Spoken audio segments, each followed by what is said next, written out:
¿Listo? Hola, muy buenos días a todas y a todos. Es un gusto que nos acompañen el día de hoy aquí en la Conferencia Interamericana de Seguridad Social, que el día de hoy comenzará la Jornada Virtual de Salud Mental y Seguridad Social en el continente americano. Serán 3 días de mesas de reflexión sobre diferentes temas y comenzaremos con el día de hoy con la presentación de un texto de la doctora Estela Rosselló, Melancolía y depresión en el tiempo, cuerpo, mente y sociedad en los orígenes de una enfermedad emocional. Antes de comenzar, me gustaría darle la palabra al doctor Gibran Ramírez, secretario general de esta conferencia, quien nos dará unas breves palabras de bienvenida a estas jornadas. Secretario, por favor. Muchas gracias, Hugo, y muchas gracias a las 122 personas que están con nosotros en esta nutrida jornada virtual de salud mental y seguridad social. Eh, la verdad es que era para mí, desde que empecé esta administración, una prioridad hablar de salud mental y de cómo se configura en la seguridad social de los países de nuestro continente. De tal modo que hacer esta jornada, aunque planeábamos que fuera un congreso internacional, que no se pudo ya por la circunstancia de la COVID, es un verdadero gusto tenerlos aquí y empezar esta jornada. Desde el principio de esta gestión nos planteamos que, retomando el espíritu de su fundación, el horizonte de la CIS debía ser impulsar la felicidad de los pueblos de América. Para ello, desde luego, era necesario pensar el bienestar y la seguridad social de manera diferente, generar investigaciones propias y propuestas de política pública con todo el rigor académico, además de fomentar espacios de reflexión colectiva como este para discutir sobre las principales fuentes del reverso de ese bienestar que buscamos, de los malestares de nuestras sociedades. La circunstancia global actual nos ha demostrado que el horizonte que planteábamos era el correcto. Es indispensable impulsar la felicidad de nuestros pueblos. Actualmente, podríamos decir que vivimos en tiempos tristes.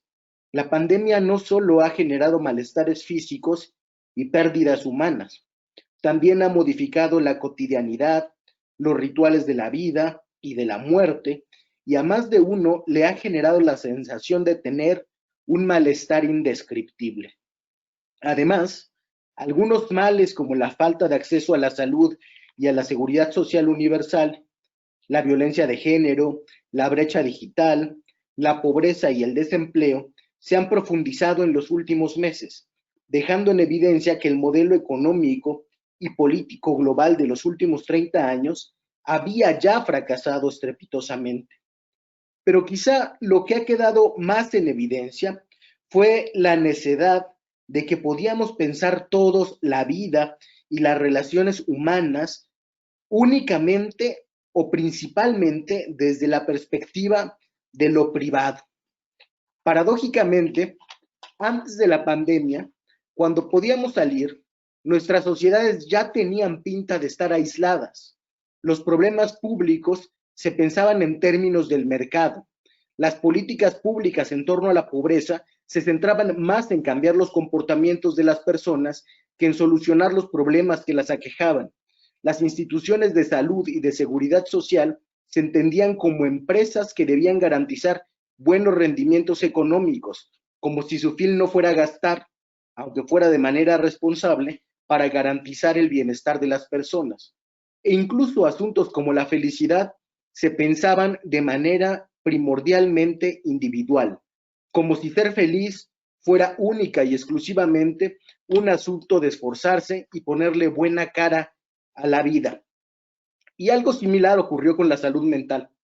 En los últimos tiempos se ha pensado, sobre todo y pese a muchos esfuerzos loables, que el bienestar mental es sobre todo un asunto privado. Algunos han querido plantear que los problemas de la mente son fundamentalmente biológicos y en última instancia genéticos, dejando los asuntos sociales y culturales en segundo término. Otros, caminando muy de cerca de estos planteamientos, han pensado que para solucionar diferentes trastornos, la mejor opción es el consumo de fármacos de diferente tipo. Y también se ha pensado que en los casos más graves, la mejor forma de atender cualquier problema de este tipo es internando momentánea o permanentemente a las personas. En todos estos casos, se hace hincapié en el espacio privado. Se trata fundamentalmente de aislar los problemas y las soluciones. Si el problema es exclusivamente biológico o genético, la responsabilidad social es menor o no existe. Si la solución es fundamentalmente a través de producir y consumir fármacos, entonces el mercado es el ideal para hacerlo. Y si el problema es tal que resulta imposible una convivencia normal, entonces lo que queda es separar aún más al individuo de la comunidad, recluirlo, condenarlo a la desolación. Así pues, la coyuntura actual nos exige pensar la salud mental como otros problemas desde una perspectiva común, solidaria y empática. Sin embargo, dicha coyuntura entraña una contradicción. Mientras que se hace más necesario pensar socialmente los problemas, más se acentúan las diferencias y la necesidad de aislamiento. ¿Cómo se puede atender la salud mental desde un enfoque público, comunitario, en tiempos de sana distancia o de videoconferencias? ¿Cómo puede un trabajador o trabajadora que no puede quedarse en casa reflexionar siquiera sobre su propio malestar? ¿Y cómo afectan las nuevas dinámicas laborales al bienestar psicológico de las y los trabajadores? ¿Es posible pasar hacia un esquema diferente de atención en nuestros sistemas de salud mental? Precisamente por estas razones, por estas preguntas, es que hemos impulsado este espacio de reflexión. La jornada virtual sobre salud mental y seguridad social pretende mostrar las investigaciones que hemos realizado al respecto, conocer otras en las que han participado los ponentes, así como conocer la opinión de todo el público interesado al respecto. Estamos convencidos de que espacios como estos son fundamentales para empezar a solucionar estos problemas y, como es el espíritu de la institución, impulsar la felicidad de los pueblos. Les reitero la bienvenida y el agradecimiento a todos por estar hoy aquí con nosotros. Gracias, secretario general, por estas palabras. Y también es un gusto para nosotros. Quiero saludar a todos los que están conectados. Tenemos cada vez más participantes, incluyendo de las diferentes subregiones. Tenemos a personas del Caribe, el Caribe anglo.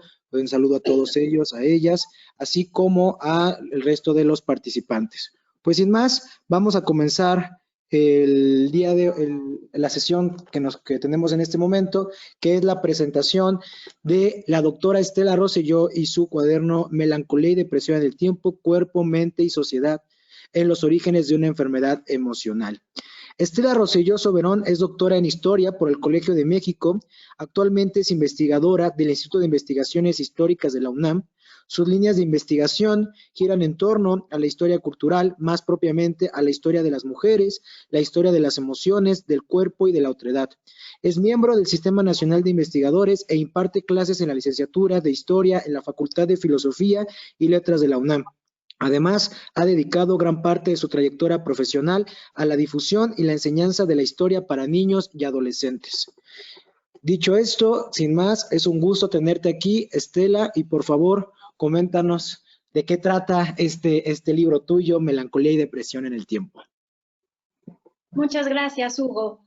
Antes que nada, quiero agradecer mucho a la CIS y obviamente de manera muy especial a Gibran Ramírez, a Hugo García Marín, la oportunidad de participar en el debate intelectual que han emprendido en estos años recientes, puesto que ello me ha permitido pensar y reflexionar desde una perspectiva más interdisciplinaria en temas de que desde hace mucho tiempo me han preocupado y han formado parte de mi quehacer como historiadora. También agradezco a Laura Novaro estar aquí en la presentación y a todos ustedes quienes están escuchando esto, que seguramente será el inicio de una reflexión muy interesante y muy enriquecedora para pensar en los problemas de seguridad social, bienestar y cómo llevar la posibilidad de una mayor felicidad a mucho más personas. Estoy convencida de que el debate, la discusión y el intercambio respetuoso de ideas y puntos de vista distintos sobre la realidad son elementos centrales en la búsqueda de explicaciones que desde las ciencias sociales y las humanidades puedan contribuir en la construcción de un mundo más justo, más incluyente, más equitativo, más feliz y mejor para todos. En realidad, el centro de las preocupaciones de las que hablaba hace un momento, las que han guiado la trayectoria o los trabajos en los que he trabajado en los años más recientes, y lo he comentado muchas veces, tanto con Gibran como con Hugo, es el valor de la dignidad humana. Lo que voy a leer a continuación son solo unas breves notas sobre el origen de este proyecto de investigación, así como un par de reflexiones sobre el proceso en el que se desarrolló y también sobre sensaciones y emociones que se quedaron en el tintero durante la escritura de este cuaderno y después de haberlo concluido. Lamento si de pronto el texto toma tonos a veces personales, pero me di la licencia de escribirlo así, puesto que el cuaderno que hoy se presenta narra un episodio muy importante en la historia del proceso de construcción del yo interior y enfatiza la importancia de la vida íntima del sujeto como parte constitutiva de la conciencia con la que percibimos y comprendemos el mundo. Corrían las primeras semanas del mes de marzo de este año, cuando súbitamente dejamos atrás las marchas en las calles exigiendo justicia para las mujeres y muchos nos recluimos en nuestras casas para resguardar la salud y salvar la integridad física de nuestras personas. En medio de mucha inquietud y confusión sobre el estado de la pandemia, el sol y el cielo azul de la primavera anunciaban la fuerza de la vida que a pesar de todo no se detendría. En unos días, allá afuera, las jacarandas volverían a estallar con toda su potencia por las calles de la ciudad. La diferencia era que esta vez muy pocos podrían verlas. Mis hijos dejaron de ir presencialmente a la escuela, yo dejé de asistir a la universidad, nos despedimos de nuestros recorridos diarios y cotidianos por las calles y nos preparamos para eso que en la vida habíamos siquiera pronunciado en la casa y que ahora se conocería como el confinamiento. A partir de ese instante, la vida se puso de cabeza y todo cambió. Como para muchos, el inicio de mi historia personal en la pandemia habría de estar tocada en clave de melancolía, pero no solo por el duelo y la despedida de todo lo que se dejaba atrás a partir de aquel momento, sino también porque una vez que cerré la puerta de mi casa, me di a la tarea de empezar con la encomienda de escribir una breve historia de la depresión que pronto encontró su punto de partida en la historia occidental de la melancolía. La idea no era hacer una investigación propiamente académica o en fuentes primarias, sino aprovechar la existencia de muchos otros trabajos previos, tanto históricos como literarios, filosóficos, médicos, antropológicos y de estudios culturales, para hacer una breve síntesis que permitiera reconstruir una visión panorámica de la historia de una enfermedad física, mental y emocional que durante siglos se identificó como melancolía y que con el tiempo, si no bien de manera ni lineal ni directa, habría de evolucionar para dar paso a la experiencia de la depresión moderna y contemporánea. En ningún momento quiero decir que la melancolía y la depresión sean lo mismo, ni que una se haya originado de la otra. Más bien, lo que intento decir y explicar, como lo han hecho ya muchos otros especialistas, es que efectivamente existe una conexión histórica muy importante en la experiencia de ambas enfermedades.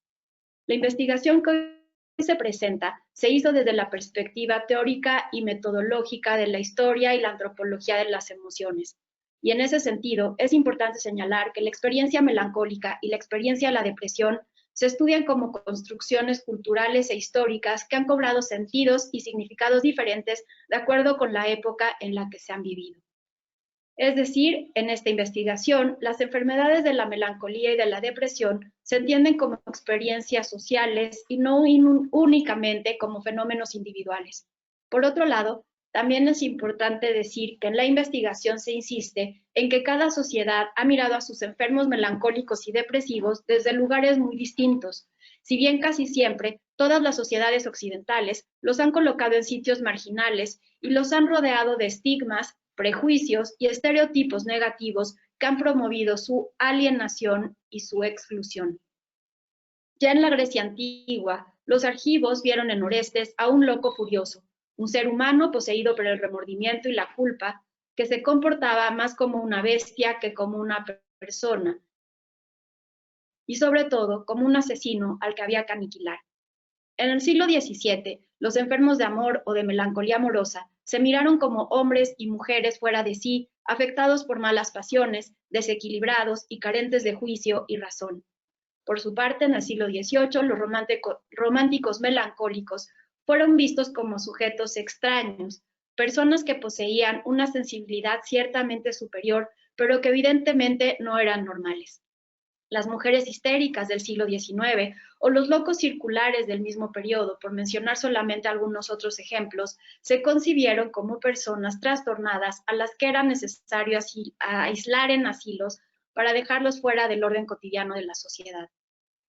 En realidad, más allá de las sangrías, las dietas especiales, los baños termales o los electroshocks recomendados para tratarlos a lo largo del tiempo, lo cierto es que todos estos sujetos melancólicos y deprimidos fueron vistos como seres desadaptados, a veces temidos, a veces compadecidos, pero siempre como sujetos más bien desechables o peligrosos para la estabilidad de su comunidad. Por ello, en la mayor parte de los casos, a lo largo de la historia, los melancólicos y los deprimidos fueron sujetos fácilmente olvidables y preferentemente invisibilizables por sus contemporáneos, a menos que su melancolía o su depresión los hiciera capaces de compartir la experiencia de lo sublime y entonces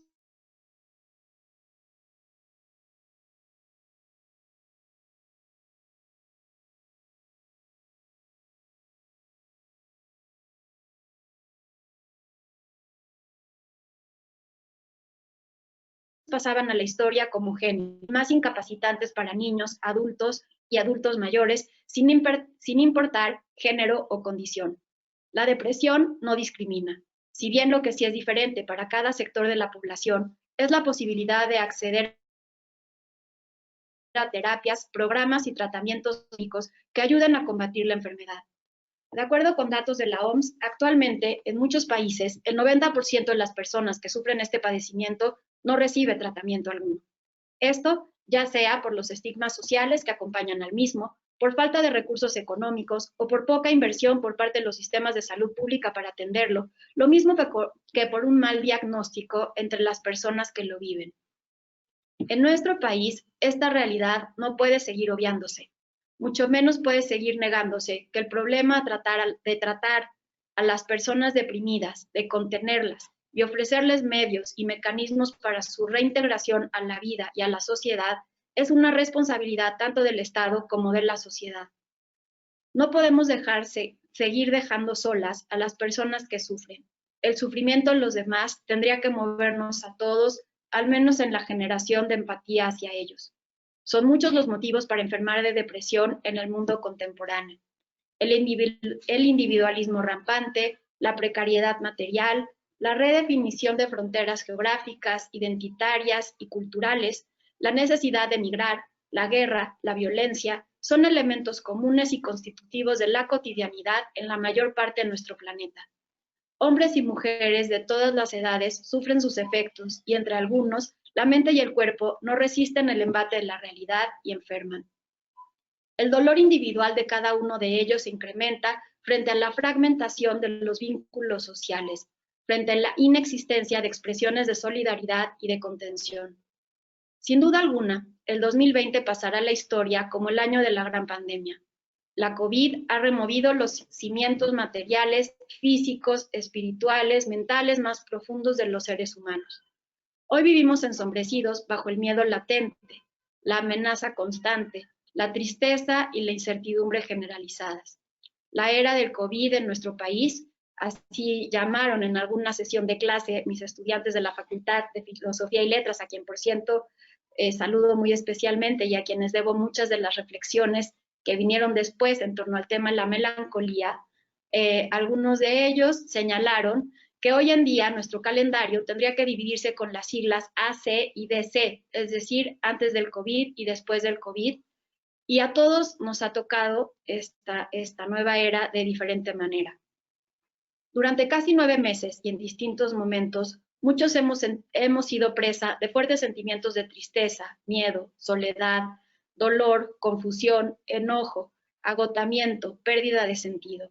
El insomnio o el exceso de sueño, la falta de concentración, la culpa, la sensación de estar alienado han formado parte de nuestra sensibilidad cotidiana en estos tiempos tan difíciles. Para algunos, para aquellos que viven en condiciones menos apremiantes, este periodo de pesadumbre ha dado oportunidad para emprender un viaje interior. Ese viaje de introspección y confrontación con el dolor, el miedo, el sufrimiento, y esa oportunidad para preguntarse por el verdadero valor de la vida. Para otros, para aquellos que han tenido que emprender la lucha cotidiana por conseguir o mantener lo más indispensable, la angustia, la desesperación, la sinrazón, el enojo, la frustración y la desolación han marcado el ritmo de cada día de la existencia. En todo caso, el COVID ha significado para todos el inicio de un periodo de pérdidas y de despedidas, un antes y un después, una época para hacer duelo. Y más nos valdría a todos reconocerlo así, pues en todo proceso de curación, de regeneración y de reinicio, emprender el duelo es siempre indispensable. El mundo en el que vivimos hoy nos recuerda a cada instante la fuerza y la fragilidad de la vida. Pienso, y no por casualidad, en aquella pequeña polilla que revoloteaba por la ventana de Virginia Woolf aquella agradable mañana de mediados de septiembre. Una mañana benigna, templada, recordaba ella, y voy a citarla, en la que las posibilidades de placer parecían tan inmensas y tan variadas que desempeñar solo la parte de una polilla en la vida, y por si fuera poco, de una polilla diurna, parecía un duro destino. Cierro la cita. La contemplación de aquel diminuto ser permitió a la escritora conectar y describir la fascinación que generaba en ella la fuerza de la vida misma. La luz del sol, la humedad del campo, las cornejas sobrevolando en pleno cielo azul las copas de los árboles y a lo lejos el sonido de algún vapor en alta mar. La vida fluía y mientras tanto Woolf contemplaba, perpleja y conmovida, el revolotear de aquel ser que en su pequeñez le recordaba la inconmensurabilidad de la vida misma y de sus posibilidades infinitas. Observándola, decía, y voy a volverla a citar, parecía que hubieran metido en ella, en la polilla, una fibra muy delgada pero pura de la enorme energía del mundo en su cuerpo frágil y diminuto. Y cada vez que la polilla cruzaba de un lado al otro del vidrio, yo imaginaba que un filamento de luz vital se volvía visible. No era ni más ni menos que la vida. Algo maravilloso y a la vez patético había en ella. Cierro la cita. Después de un buen rato, y ante la impotente mirada de Woolf, la polilla comenzó a perder la luz vital que cruzaba a través de ella. El pequeño bicho luchó con todo su ser por seguir viviendo, pero finalmente, y a pesar de las apuestas de la escritora por la vida, la polilla sucumbió ante su destino fatal. Pocos meses después de haber escrito La muerte de la polilla, en una tarde de marzo de 1941, Virginia Woolf se puso su abrigo, lo llenó de piedras y se aventuró rumbo al río Ouse. Antes, colocó por toda su casa algunas amorosas y agradecidas cartas de despedida para su marido y para su hermana, y anunció que saldría a dar un paseo para descansar.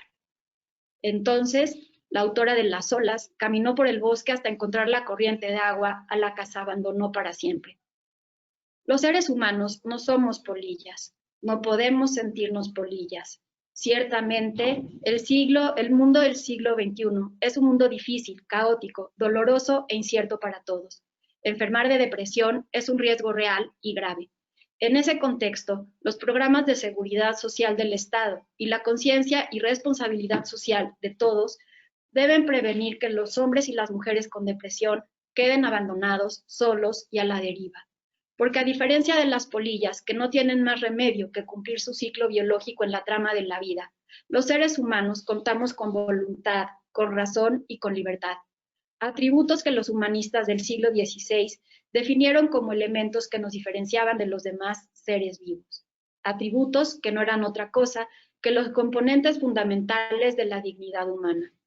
Hoy más que nunca debemos volver a recordar el valor de la misma y su importancia en la consolidación de nuevos vínculos y nuevas formas de relación con nosotros mismos y con los demás.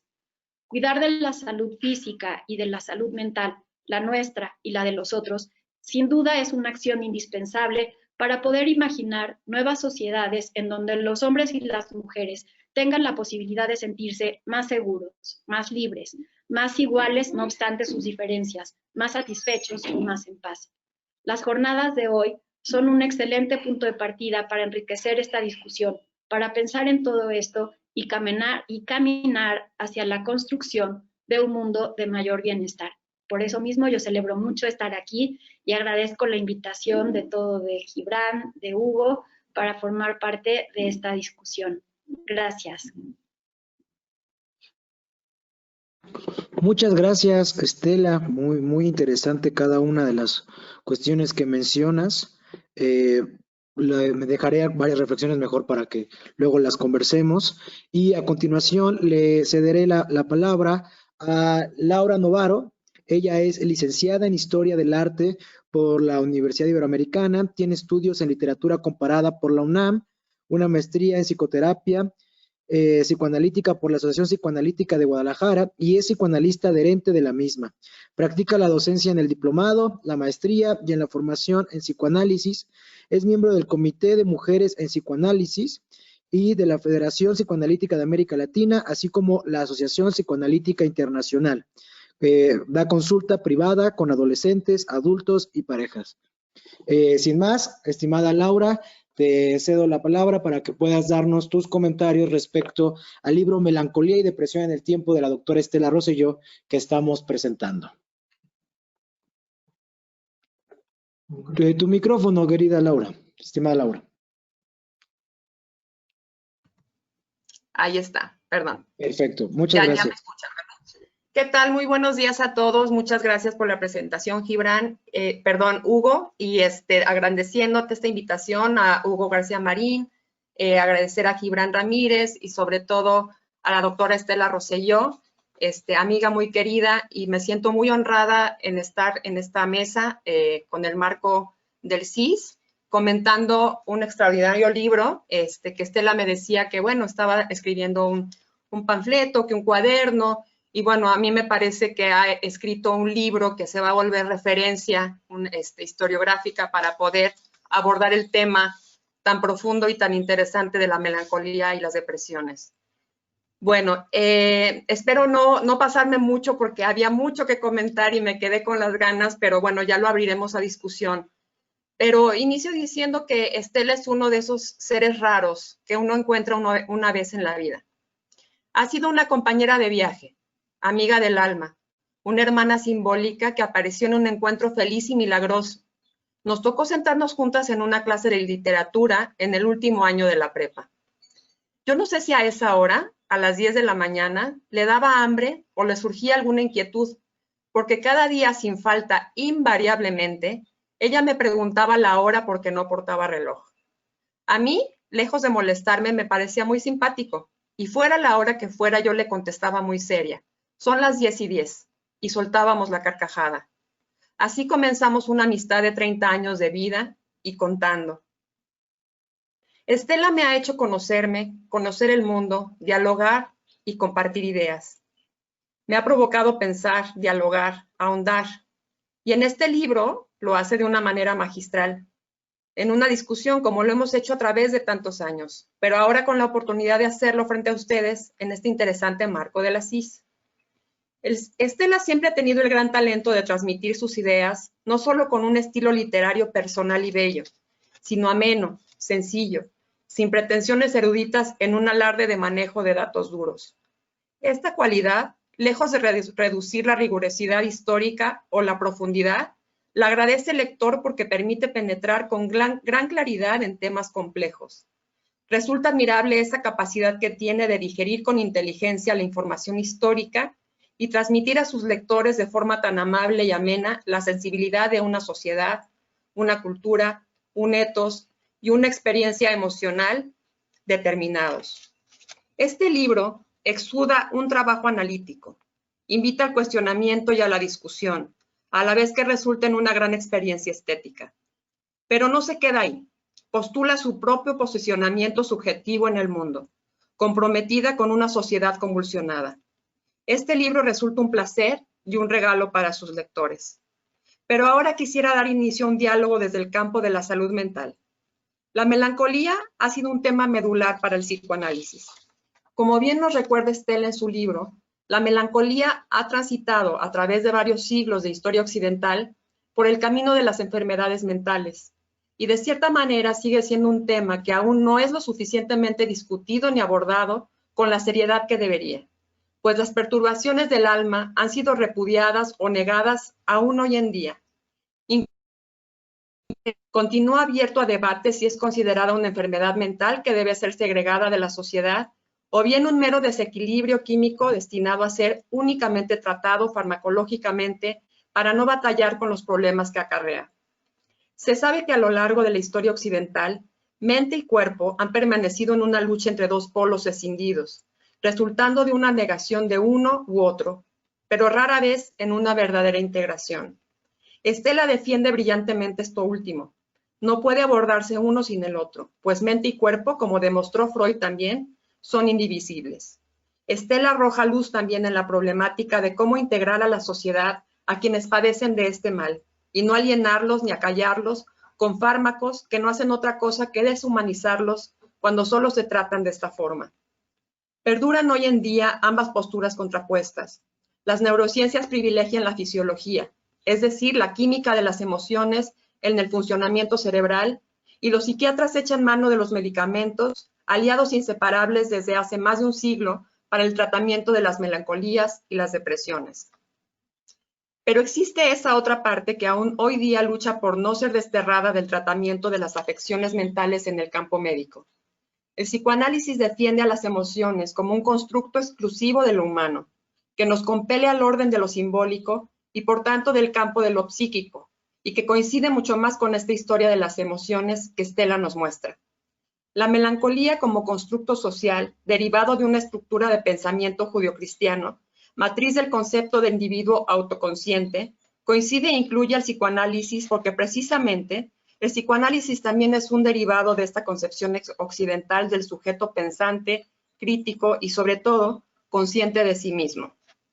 Sigmund Freud es hijo de su tiempo y la teoría que desarrolla abreva del manantial del hombre decimonónico, moderno, positivista, buscador de respuestas en la ciencia, pero que a su vez anuncia una nueva conceptualización del sujeto, prefigurando al individuo del siglo XX. Freud descubre que el hombre occidental, heredero de Prometeo, que se había gestado en la cultura grecorromana, se estaba enfrentando a su propio caso, pues el descubrimiento del inconsciente resultaba una tercera herida narcisista al individuo. Después del heliocentrismo y el darwinismo, la Tierra no es el centro de la creación, sino que es una de tantos cuerpos celestes que giran en torno a una estrella. El hombre no solo no está hecho a imagen y a semejanza de Dios, sino que es producto de millones de años de evolución y proviene no de Adán y Eva, sino del mono. Y para rematar, tampoco es poseedor del libre albedrío, sino que es hasta cierto punto esclavo de su propio inconsciente. El ananqué de los griegos como destino ineludible se ve sustituido por el inconsciente freudiano. Tampoco somos dueños de nosotros mismos, salvo en una pequeña proporción, representada por la instancia psíquica del yo, que se desarrolla evolutivamente para poder dar al individuo el acceso a la cultura y a la humanidad. El yo se ve crucificado entre el ello y el superyo, este último como subrogado de las figuras parentales atravesadas por las leyes sociales, la cultura y la realidad externa. La esfera biopsicosocial resultará determinante para forjar la psique de un sujeto. La biología y la genética, la historia individual y familiar, y la sociedad per se, sin dejar de lado la realidad externa y, por supuesto, el azar, serán los ingredientes que ayuden a conformar a este individuo único. Desde este horizonte es que Freud teoriza la melancolía. Él parte desde la nosografía psiquiátrica del siglo XIX derivada de Kraepelin y otros psiquiatras, cuando la melancolía es considerada una enfermedad mental que se diferencia de otras parafrenias, pero que resulta una psicosis al fin, cuya etiología es puramente orgánica. Freud se aleja de esta perspectiva patologizante y otorga, como heredero de esta línea de pensamiento occidental, una dimensión analizable a las afecciones mentales. Le devuelve la palabra al loco, al que fue considerado un salvaje o un irracional, o en otras épocas un genio místico, iluminado o endemoniado, como Stella nos muestra tan claramente en su libro. Para descubrir el escenario simbólico en el que se despliega esta aflicción, Freud desarrolla uno de los textos más importantes de su robusta producción, Duelo y Melancolía de 1915, un brillante texto en el que descubre esa analogía entre el duelo con los pesares y fantasmas de la melancolía. Los síntomas son prácticamente los mismos: el dolor ante la pérdida de algo valioso, la tristeza y el enojo, la retracción de la libido hacia el yo, la bulia y las somatizaciones y manifestaciones corporales que responden a estas emociones. Todos estos síntomas, Estela nos recuerda, resultan invariantes a través de la historia de la melancolía. Pero Freud habla de un síntoma que es exclusivo de una franca estructura melancólica: la autodenigración, el sentimiento inconsciente de culpa y los reproches que la persona se hace de manera constante. También puede aparecer la defensa maníaca. Las estructuras maníaco-depresivas a las que Estela alude resultan una defensa ante la pulsión de muerte. Paradójicamente, es el momento en el que se puede presentar una explosión creativa que puede incluso rayar en la genialidad.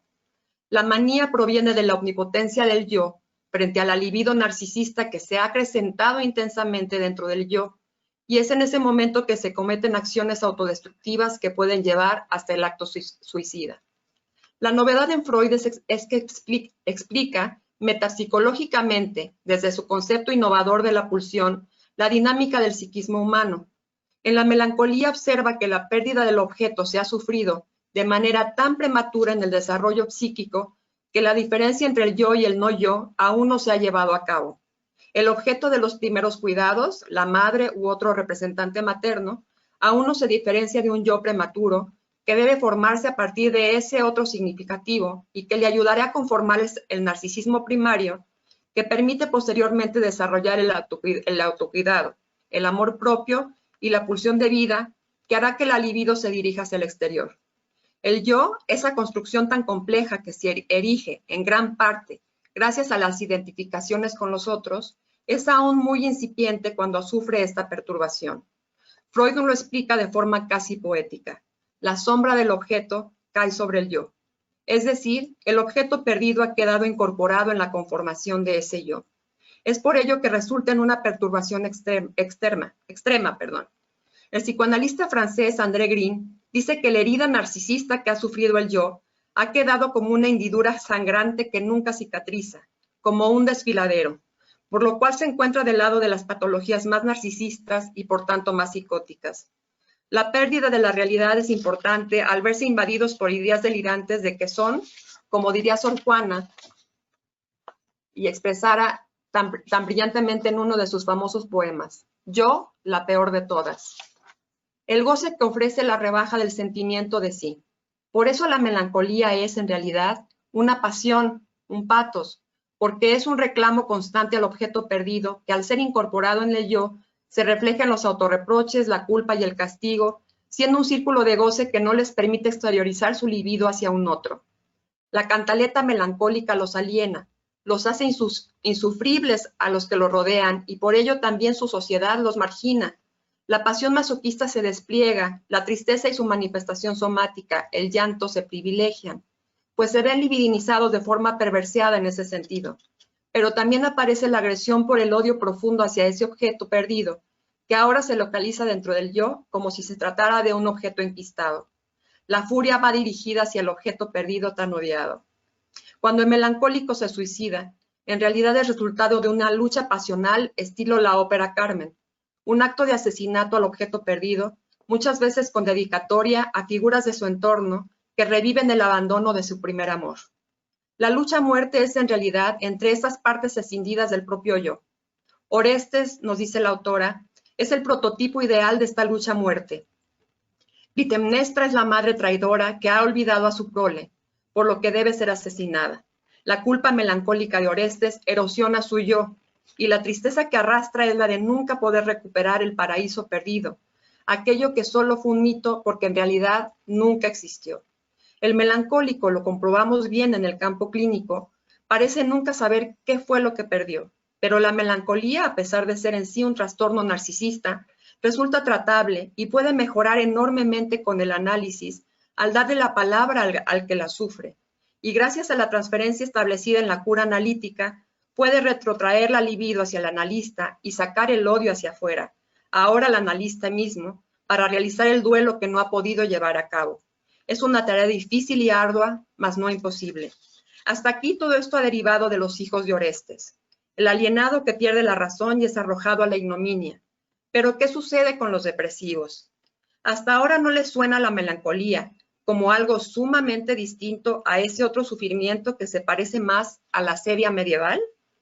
¿Qué pasa con las depresiones y con las patologías del vacío, con esas nuevas melancolías, como las llama el psicoanalista contemporáneo italiano Massimo Recalcati, que son las que parecen pulular mucho más en estos tiempos posmodernos? ¿No les parecen muy alejadas de la idea de una pasión? Precisamente estamos hablando de una apatía, la falta de patos, una desvitalización que deriva de otra filogenia.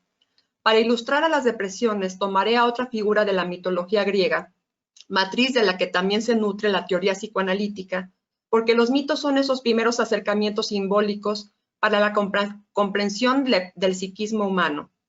Esa figura mítica más apegada a la depresión se llama Narciso. Cuenta la leyenda que Narciso queda herido de amor frente al reflejo de su propia imagen en aguas Estigias, como castigo de parte de Némesis ante su rechazo a la ninfa Eco. Cuando se percata de que no puede poseer a su propia imagen porque se trata de un reflejo de sí mismo, sufre él mismo el dolor del rechazo amoroso. Su amor ha quedado atrapado dentro de sí y jamás podrá amar a nadie más. Narciso muere ahogado al intentar unirse en un abrazo de amor con su propio reflejo que desaparece trémulo al intentar tocarlo, renaciendo en una flor blanca y solitaria que ahora florece para rememorar esta triste historia de amor no correspondida. Julia Kristeva, la semióloga, lingüista, filósofa, escritora y psicoanalista, que ha hecho uno de los más bellos y profundos textos sobre la depresión y la melancolía, nos dice que la depresión es el lado oscuro de la moneda narcisista. La depresión puede ser experimentada por todo el mundo, teniendo la estructura psíquica que se tenga. Todos nos hemos sentido deprimidos alguna vez. Y la depresión, como lo menciona Estela en su libro, también puede ser una oportunidad de retraernos para tener un tiempo de duelo y curación, y así relanzar nuestra libido hacia la vida y la creatividad.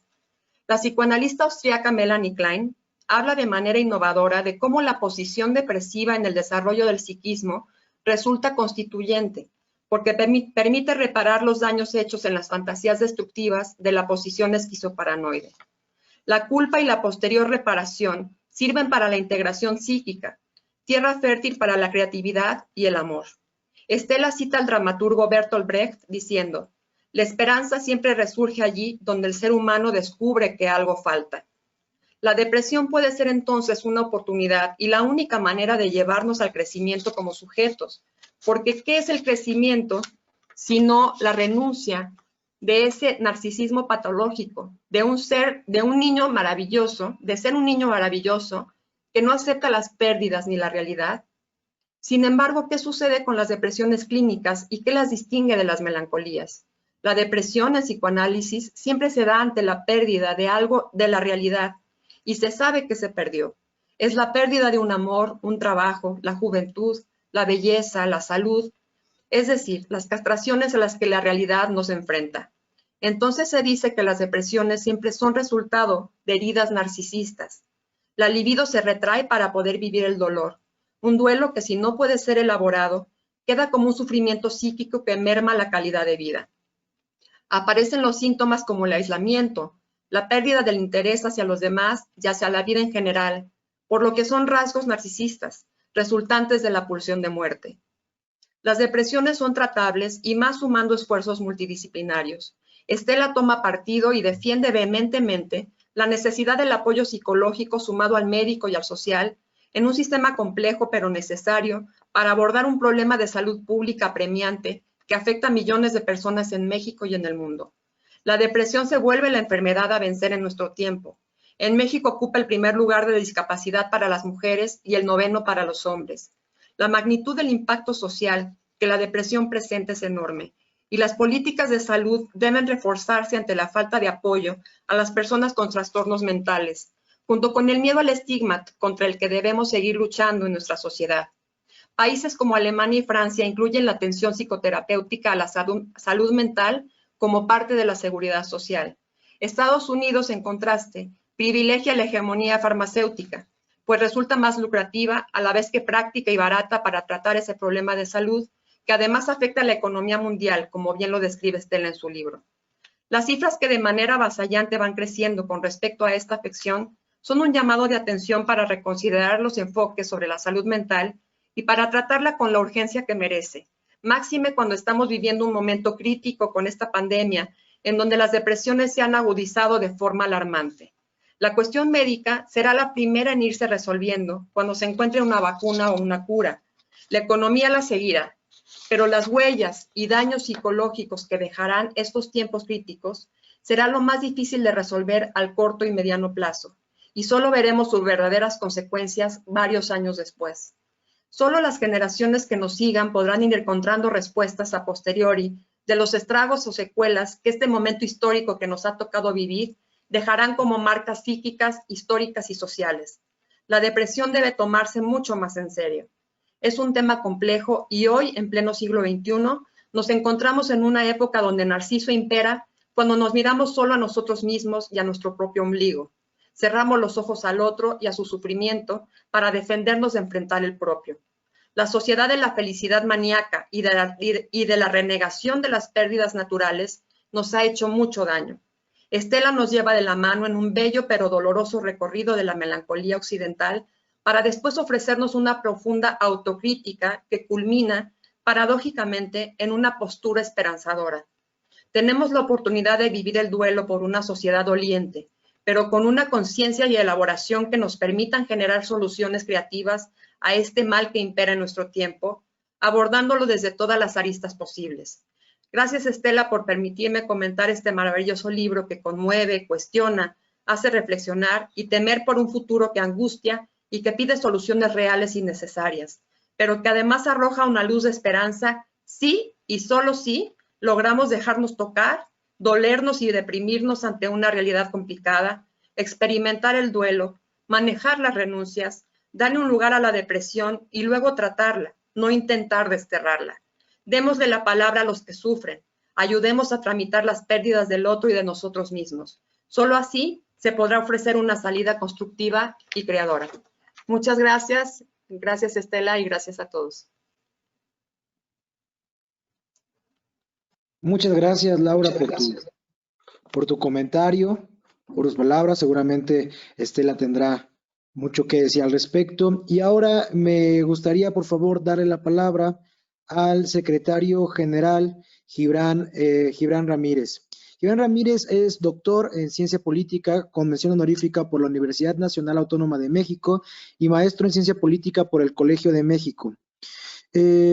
Realizó su licenciatura en Ciencia Política y Administración Pública también en la UNAM, institución donde obtuvo la medalla Gabino Barreda en 2012 al mérito universitario por mejor aprovechamiento. Además, cuenta con estudios en Derecho Constitucional por el Centro de Estudios Políticos y Constitucionales del Gobierno de España. Hoy, como todos saben, se desempeña como secretario general de la Conferencia Interamericana de Seguridad Social. Sin más, secretario general, le cedo la palabra para sus comentarios.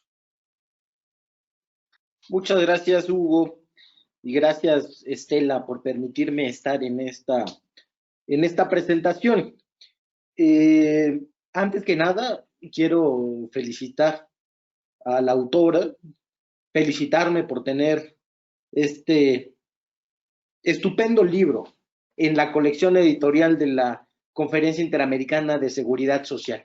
Estela Rosselló construyó, digo yo, una aeronave para perseguir desde arriba a Stultifera Navis, la nave de los locos, un barco que navega expulsado de la sociedad, de su racionalidad y su sentido común.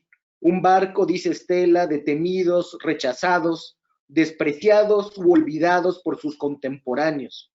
Y digo yo, un barco de desafiliados, en los términos del sociólogo Robert Castell.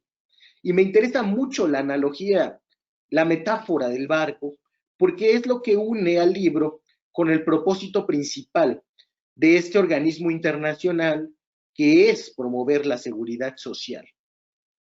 Esa deriva del barco esa expulsión, ese cortar de vínculos con la tierra, constituye en realidad la rotura de los lazos sociales y sus certezas, que la seguridad social aspira a reforzar desde que se concibió como un mecanismo para la cohesión, desde que se concibió. La seguridad social es una atadura al mundo, tal como ató al Joker antes de que perdiera la mente. El único hilo que lo mantenía atado al mundo era el servicio de seguridad social y particularmente de salud mental, en esta película reciente que casi todos vieron. Aunque por fuerza tiene que seguir a todo el barco, a Estela le importa particularmente lo que sucede con ciertos enfermos de los que este barco transporta.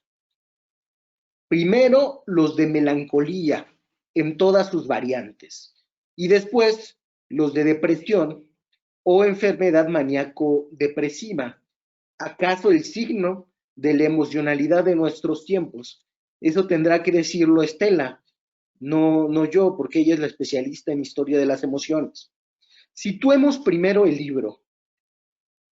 El libro es un vuelo panorámico en un avión de cristal por la historia de una variedad específica de tristezas en Occidente.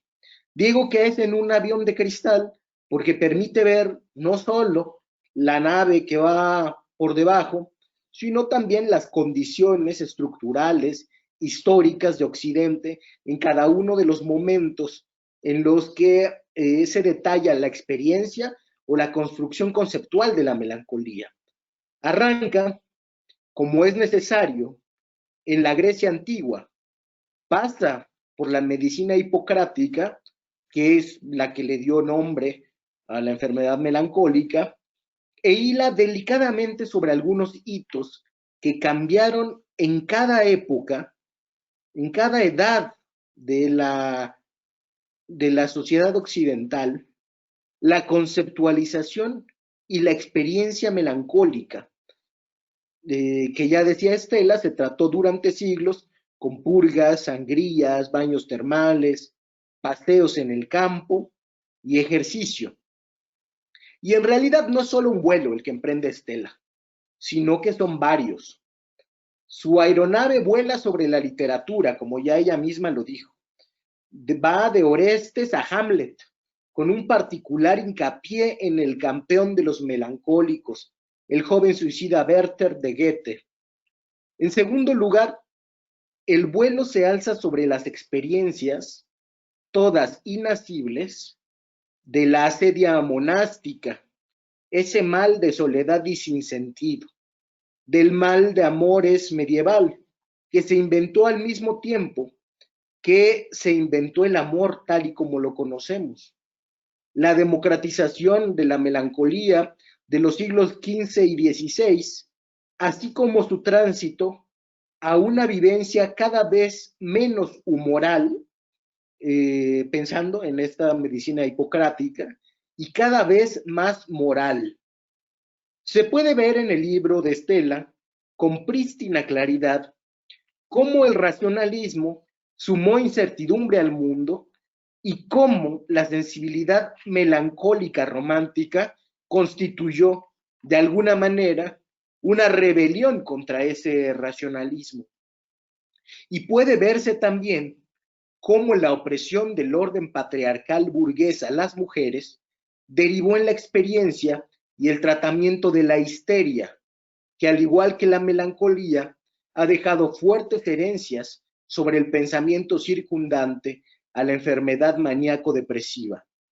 De tal modo que puede concluirse que además de ser un asunto médico primero y moral después, las tristezas, en este caso la melancolía y particularmente la histeria, tienen que ver también con el orden político. Ese vuelo termina en la estación en la que vivimos hoy, la medicalización. Y hay un tercer vuelo, que es sobre la historia intelectual de la enfermedad melancólica y la transición intelectual que se da hacia la enfermedad depresiva. Seamos claros, no es lo mismo melancolía que depresión, como no se cansa de reiterar en el texto Estela Rosselló. Pero en cierto punto de la historia, todos los síntomas de lo que hoy se conoce como depresión fueron depositados sobre el constructo cultural de la melancolía. Según se extrae de la lectura, quien hizo esa fusión más sistemáticamente fue Pinel en el siglo XIX, pero quizá el arsenal conceptual comenzó a cambiar para estudiar comportamientos y síntomas más cercanos a nuestra depresión, desde Timothy Bright y más claramente con Burton en el siglo XVII. Esto es solo el punto de inflexión. Estela Rosselló comienza ese largo vuelo, como ya dije, en Hipócrates. Revisa las elaboraciones sobre la melancolía amorosa del arcipreste de Talavera y de Ficino, además de aquella sobre la sedia, que terminaría siendo pecado. Hago aquí una pequeña parada. Para Ficino, la melancolía daba el genio necesario para comprender las verdades más profundas y ocultas del cosmos y de la vida. Lo dijo también Platón y lo dijo después Aristóteles. Diríamos hoy, o con lenguaje de hoy, que la parte maníaca de la manía depresiva forma parte de los grandes hombres y mujeres de la historia, según todos estos observadores. Rosselló sobrevuela también algunos grandes procesos que tuvieron una influencia definitiva para la construcción de la enfermedad melancólica. La reforma protestante, que a la postre subrayó la importancia del yo y en consecuencia también de la libertad, el racionalismo y el orden burgués. Y llegamos entonces a la inflexión mencionada y a la historia mucho más conocida y ya comentada de la psicología, de Charcot a Freud y el triunfo de la psiquiatría y el esquema médico contra la opción humanista que desde Mandeville había aparecido en Occidente, y desde luego contra el psicoanálisis que retomó el concepto de melancolía y que lo incorporó de manera permanente a su canon. Ahora quiero comentar tres cosas: una falta, un matiz y la reflexión que a mí me deja el texto y que está desarrollada en otros libros, que no era materia del texto. Nunca es simpático, y creo que menos para los historiadores, hablar de faltas en los libros, y menos en ejercicios tan panorámicos como este. Pero creo que al vuelo de Estela solo le faltó pasar por un lugar que fue la isla de la antipsiquiatría y de la psiquiatría crítica, que con matices contendieron con el enfoque dominante sobre la depresión con un papel bastante decoroso. Señalo esta falta y no otras porque es la única que corresponde al tipo de libro. Hay otras cosas o preguntas que el libro suscita, como por ejemplo las experiencias y conceptualizaciones sobre melancolía y depresión en los entornos coloniales, algo que seguramente ameritaría otro libro, algo que no tendría que ser materia de este. Ahora el matiz. El lugar común dice que la depresión afecta a todos, a ricos y a pobres por igual. Y aunque Estela suscribe que no puede circunscribirse la depresión a una clase social en particular, da durante todo el libro elementos para pensarla de modo diferenciado, y sucede lo mismo con la melancolía. Sí es un asunto de clase social cuando, por ejemplo, y según se muestra en su libro, el orden burgués de Occidente desplaza de su estatus a la aristocracia, que nostálgica inaugura la melancolía romántica que le permite estar triste por ese pasado esplendoroso que no volverá. Es también un marcador de clase entre los intelectuales que alardean de su capacidad de sentir, de que algo que alguien roce sea capaz de desgarrarme a mí, como dice Flaubert, citado por Estela Rosselló. O se vuelve más o menos chic con Werther de Goethe. Y es un marcador de clase también el uso del Prozac, la pastilla de la felicidad que dice Rosselló, hizo de la depresión una enfermedad nuevamente de moda. Es decir, la clase social no solo importa, sino que es fundamental para explicar la experiencia depresiva y melancólica, su construcción cultural y las luchas por la hegemonía en su tratamiento. Quizá lo que sigue rondándome la cabeza y que no había pensado yo es la relación entre el amor y la depresión, que está presente a lo largo de todo el libro, empezando por la melancolía amorosa medieval. Los enfermos de amor son deseosos no correspondidos a quienes se les inflama la sangre y después se les enfría. En Freud, la melancolía es un duelo por una pérdida interior, a menudo desatada por la pérdida exterior del amor. Y la depresión contemporánea puede adquirir formas de experiencia que se viven como incapacidad de amar y pérdida del amor propio. Me pregunto, con base en el recorrido de Rosselló, si no hay en realidad una correspondencia incluso histórica en la construcción cultural de ambos conceptos. Esa es solo una reflexión. Quiero concluir diciendo que estamos ante uno de los panoramas más claros sobre dos enfermedades del género de las tristezas, la vieja melancolía y la novísima depresión, que es algo que te hace ver el libro también. Hay una diferencia en la construcción cultural de ambas enfermedades que tiene que ver también con el tiempo que llevan entre nosotros. Ambas tuvieron un cruce entre los siglos XVIII y XIX. Estas enfermedades reflejan en no pocos casos la relación del individuo con las instituciones sociales y son un campo de batalla para las disciplinas que pretenden sanar las almas. Sin duda, para especialistas y para no especialistas, será una obra de referencia. Es incluso tranquilizante saber, en materia de melancolía y de depresión, en dónde estamos parados y dónde podemos buscar. Muchas gracias y muchas felicidades a Estela. Muchas gracias, secretario general, por sus palabras. Me gustaría darle la palabra a la autora para que pudiera en aproximadamente 5 o 10 minutos comentar sobre lo que los ponentes dijeron respecto a su libro y después abrir a las preguntas que ya tenemos aquí. Quiero antes de esto, eso sí, agradecer nuevamente a todos los que nos están escuchando. Tenemos alrededor de 200 conectados, conectadas, lo cual es muy, muy buena noticia y todos ahí deseosos de preguntar y conocer más al respecto. Entonces, por favor, Estela.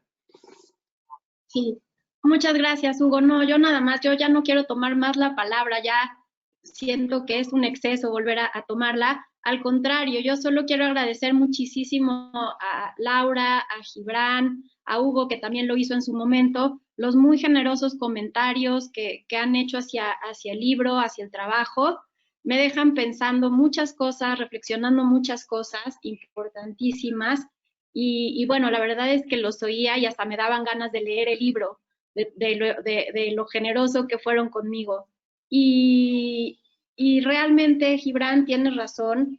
Creo que hay muchas cosas en las que se deben seguir pensando. Este problema que discutí muchas veces con Hugo también, si había o no una diferencia en las experiencias de la depresión a partir del sector social en que se vivieran. Y ciertamente Hugo me lo hizo ver bien, tú ahora lo has señalado, y sí, sin duda alguna, hay ahí una beta por la cual hay que seguir reflexionando. Y más bien yo me refería a que la enfermedad en sí, la enfermedad de autorreproche, de culpa, de hastío, cansancio vital, todo lo que se ha señalado ya en esta mañana y que está también en el libro, no es privativa de un solo sector social, sino que es una experiencia compartida por muchos seres humanos. Sin embargo, seguramente al tratarse de una enfermedad que se construye desde lo social, sin duda alguna la experiencia de clase tendrá ahí un lugar muy importante en la manera en que esa experiencia se vive. Totalmente de acuerdo, y es algo en lo que habrá que seguir explorando y en lo que seguir pensando en adelante. Yo en realidad solamente eso, tengo mucho agradecimiento por su lectura, por la invitación y muchas ganas de seguir reflexionando en estos temas, en estos problemas que sin duda alguna son fundamentales, pues eso, para poder pensar en cómo llevar soluciones ante situaciones difíciles del mundo en el que estamos viviendo actualmente. Nada más eso, Hugo, muchas gracias, estoy de veras muy contenta y muy agradecida con la invitación y con todo lo que se ha dicho del libro. Gracias otra vez. Muchas gracias, Estela. Primero que nada, para los que preguntan dónde pueden conseguir el libro está colgado ya en nuestra página de internet. Ahí en el chat les vamos a poner el enlace para que puedan ir y puedan revisarlo y ahondar más al respecto. Ahora me quedaría darles, por favor, comentarle más bien algunas preguntas a la autora que le están haciendo aquí en el chat. Y bueno, de entrada te pasaría 3, Estela. El primero Sí, Hugo. es que alguien comenta, obviamente sin haber leído el libro, si la melancolía puede derivar en depresión, o si es un sentir melancólico el que deriva en depresión, y si entonces el Estado debe de generar mecanismos para frenar la melancolía y dejar que se convierta en depresión, ¿no? Otra pregunta es sobre todo respecto a la salud mental y la atención a los grupos que se conciben vulnerables. Concretamente mencionan a la población indígena que normalmente suelen considerados únicamente a través de políticas vía transferencias monetarias, o a lo mejor exclusivamente si debería haber una cuestión de servicios. ¿Cómo se puede vivir de manera diferente, digamos, la atención en este sentido? Y el tercero, que te dejaría ahorita ahí nada más, es que es interesante, mencionan la hegemonía farmacéutica. ¿Cómo crees tú que la pandemia reconfigurará la hegemonía industrial de la industria farmacéutica frente a la salud mental, y si realmente crees que puede haber una alternativa en estos tiempos de aislamiento, ¿no? Estas son las 3 preguntas, quedan otras 2 ahí en el tintero, pero si quieres te dejo con estas para que puedas hablar, porque son amplias, ¿no? Sí, muy amplias. Te cortaste un poquito, Hugo, y no escuché bien la segunda y la tercera más o menos. Voy a ser muy breve también. Y bueno, más bien me gustaría que esto fuera una conversación y no que yo esté contestando aquí como si yo tuviera la última palabra. Yo creo que tanto tú como Gibran como Laura tienen mucho que decir al respecto. Yo creo que sería mucho más interesante abrir así la conversación. Tengo un comentario para cada una de estas preguntas. Bueno, ya se ha hablado esta mañana de cómo la melancolía y la depresión no son lo mismo. Yo también insistí en la presentación hoy en que no es que la melancolía derive en depresión necesariamente o que una experiencia se origine en otra, pero sí creo que frente a la pregunta de si el Estado tendría que idear mecanismos para frenar la melancolía, ¿no? Era la pregunta. Yo me quedaba pensando mientras escribía el libro y yo más bien creo que tanto el Estado como la sociedad somos responsables de generar mecanismos para reconocer o para poder identificar qué es lo que estamos perdiendo, qué es lo que hemos perdido y qué es eso cuáles son esas pérdidas que hacen sufrir tanto a los individuos actualmente para poder llevar a cabo duelos, ¿no? En algún momento recordé ese artículo de Claudio Lovnitz en el que hablaba de cuando una sociedad como la que estamos viviendo hoy no puede enterrar a sus muertos. ¿Qué significa esto, no? ¿Qué significa cuando hay muchos desaparecidos que no se pueden enterrar? ¿Cómo se hace un duelo así? Hoy mismo, frente al COVID, ¿cómo hacemos un duelo frente a las personas de las que no podemos despedirnos como lo hacemos normalmente cuando llega ese trágico momento? Todos estos duelos que no se hacen, creo que sí generan mucho problema, mucho sufrimiento en nuestra sociedad actual. Y yo me quedaba pensando cómo podría ayudar el Estado, cómo podría ayudar la sociedad misma en el reconocimiento de todo eso que estamos perdiendo o que perdemos en esta sociedad tan difícil y hostil muchas veces, para poder emprender esos procesos de curación necesaria en cualquier enfermo de depresión. No alcancé a oír bien la segunda, ahora te la pregunto. Y sobre la pandemia y la hegemonía farmacéutica, pues sí, supongo que hoy en día, y lo he visto, ¿no? En las farmacias incluso y en anuncios de propaganda que se hacen, hay mucha gente que está medicándose para poder sobrellevar la situación terrible en la que estamos sumidos muchos. Bueno, estamos sumidos todos, pero de diferente manera, efectivamente, como señalabas tú o como señalaba Gibran.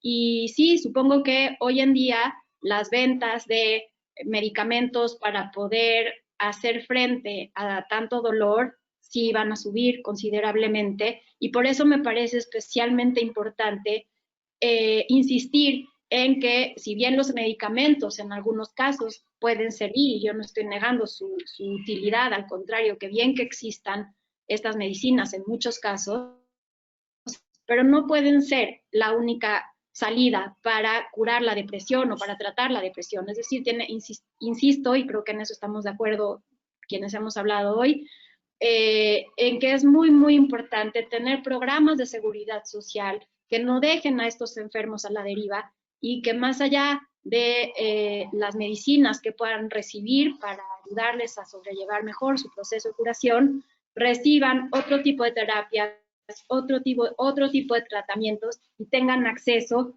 a otras vías de curación. La segunda pregunta no la alcancé a escuchar porque se cortó un poco, pero yo sí, Hugo, insistiría en que seguramente Gibran y Laura tienen algo que decir, y me gustaría más bien, pues eso, aprovechar estos minutos para más bien, si se puede, tener más una conversación que yo estar respondiendo preguntas, como si yo lo supiera todo al respecto.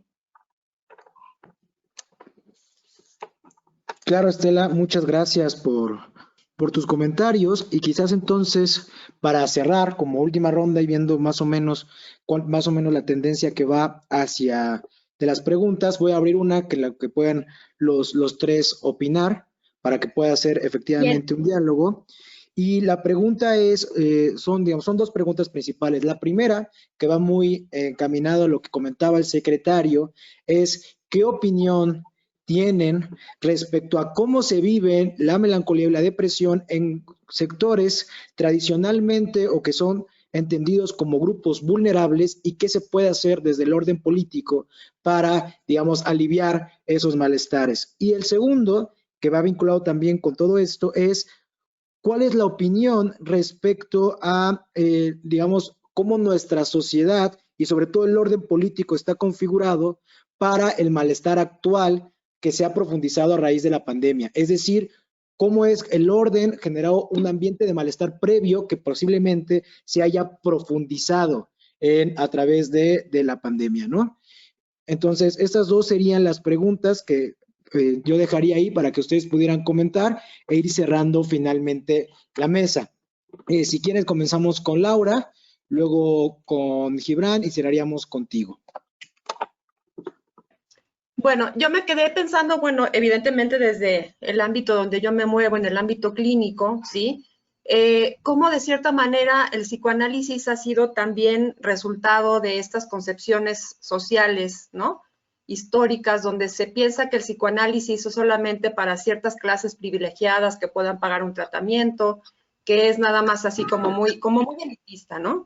Entonces, bueno, esa concepción que es como surge el psicoanálisis, bueno, evidentemente desde una sociedad burguesa de la Viena del siglo XIX, ha tenido una transformación social también impresionante, y que muchas veces la gente no lo conoce.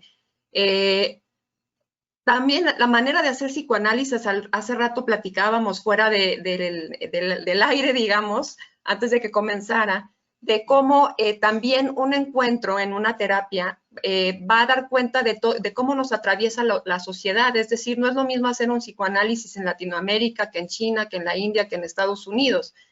Y que también se pueda saber que los psicoanalistas también trabajamos en labor social, y que creo que lo que ha hecho mucho daño en nuestra sociedad, hablando también del tema del libro, cómo lo maneja Estela y cómo habla de cómo tenemos que integrar desde las disciplinas hasta también cómo integrar a estas personas que tienen este tipo de sufrimientos psicológicos, cómo poderlos integrar a la sociedad y darles voz.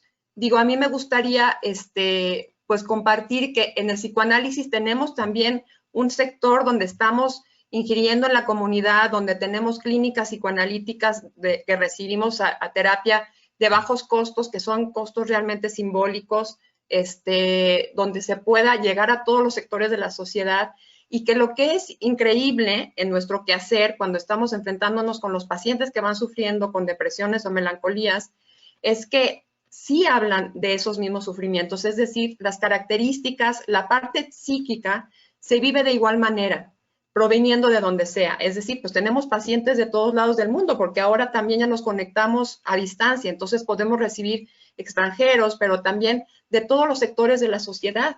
Entonces, cuando nosotros escuchamos al paciente, es como si escucháramos ese sentir, ese sufrir, esa tristeza, esa asedia, esa apatía, todo esto no tiene nada que ver con lo social, aunque la manera como se aborda y las palabras que les damos sí tiene que ver con esa cuestión social de la que habla, histórico-social de la que habla Estela, ¿no? De ese horizonte de sentido desde el cual se puede ver esos sentires. Pero eso no significa que no sufra la gente en todos lados del mundo el mismo tipo de melancolías o depresiones y que pueden tratarse.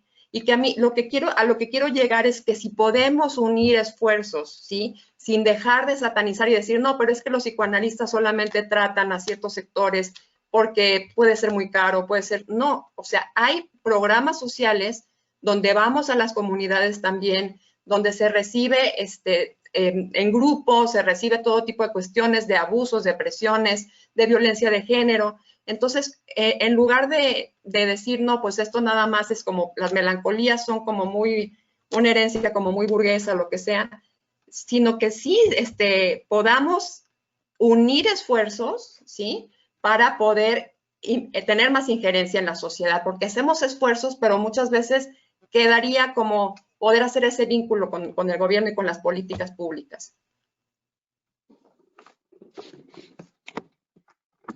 Muchas gracias, Laura.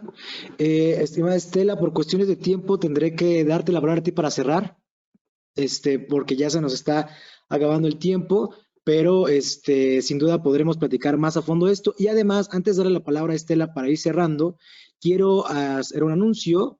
Son dos anuncios. El primero es que no se pierdan el resto de nuestras jornadas. Hoy comenzamos ahorita con el texto de Estela, pero vamos a tener además una mesa sobre atención a la salud mental en la región latinoamericana, y los siguientes días también tendremos sobre salud mental respecto a adultos mayores, sobre el COVID, etcétera. Entonces están cordialmente invitados. Y el segundo es que para los que se quedaron con más ganas todavía de conocer al respecto, Estela está trabajando en otro documento que estamos, desde luego todos estamos ansiosos por conocerlo, que es precisamente esta mirada melancólica, depresiva, más vista desde el barco, como comentaba el secretario general, como de estos sectores que no necesariamente están atravesados o que no son visibles respecto a esta estructura occidental de la melancolía y de la depresión, que es tratar de ver cómo se vive también la tristeza desde otras partes. Y Estela tiene ahí un proyecto que todavía se está cocinando, que todavía pacientemente estará realizando, pero también para que estén atentos a su trabajo que está desarrollando, ¿no? Entonces, sin más, Estela, te daría la palabra para ir cerrando y agradecerles a todos, al secretario general, Germán Ramírez, a la licenciada Laura Novaro y desde luego a la autora Estela Rosselló, y a todos y a todas las que nos han acompañado esta mañana.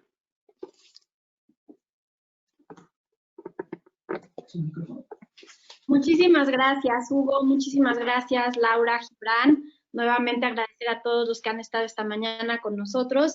Y sí, efectivamente, si bien la melancolía puede ser una expresión emocional propiamente más característica de la cultura occidental, lo cierto es que la tristeza, el dolor, el sufrimiento es una experiencia común a todos los seres humanos. Y sin duda, para poder curarnos de ella, para poder ser más empáticos con el sufrimiento de los demás y para poder curarnos también de este dolor, de esta apatía, de este hastío vital, pues tendríamos que empezar a conocer de qué está hecha esa experiencia en la vida cotidiana de distintas culturas y de distintos grupos, que es precisamente uno de los ejercicios que quiero hacer en este nuevo proyecto que ha anunciado Hugo, ver en esos otros grupos más vulnerables cómo se ha vivido la experiencia del dolor, de la tristeza, de la alienación social, desde otros lugares distintos.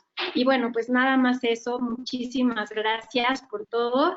He disfrutado muchísimo de todos los comentarios, de todo lo que han dicho esta mañana y me dejan pensando para seguir eso, reflexionando entre todos sobre problemas muy importantes para construir un mundo mucho más vivible y mucho mejor.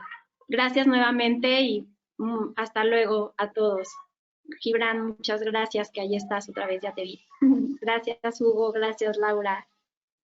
Muchas gracias a todos, a todas por sus participaciones y a todos por escucharnos esta mañana. Nos vemos a la 1 de la tarde con la mesa de atención a la salud mental en la región interamericana. Muchas gracias, abrazos, saludos, son sana distancia para todos y todas. Muchas gracias. Igualmente, por las jornadas.